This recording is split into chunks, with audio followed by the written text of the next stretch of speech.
Welcome! In this quick guide, you'll learn how to enable Force Zoom on every website in Chrome Mobile. If you've ever visited a page that locks the zoom feature and makes the text almost impossible to read, this setting will fix that problem for good. With just a few taps, you can take back control and zoom in or out whenever you like, no matter what website you're on. Let's get started. First, open the Google Chrome app on your phone. This is the browser you already use for most of your browsing, so simply tap on its icon to open it up. Next, look to the top right corner of the screen and tap on the 3 vertical dots. This button opens Chrome's main menu.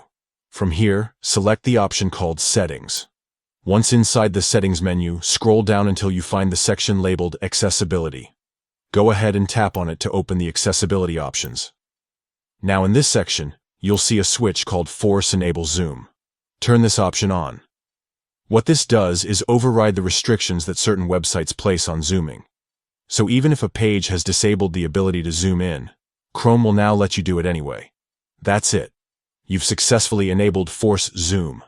From now on, whenever you come across small text, wide layouts, or hard-to-read sections, you can use pinch to zoom freely, just like you would on any app or photo. No more straining your eyes or struggling with websites that lock zoom controls. This feature is especially helpful on mobile devices with smaller screens, since even a small increase in text size can make a big difference in readability. It also puts you in full control of your browsing experience, rather than leaving it up to the website. So, the next time you find yourself squinting at text that's just too small, remember, you've got this trick enabled.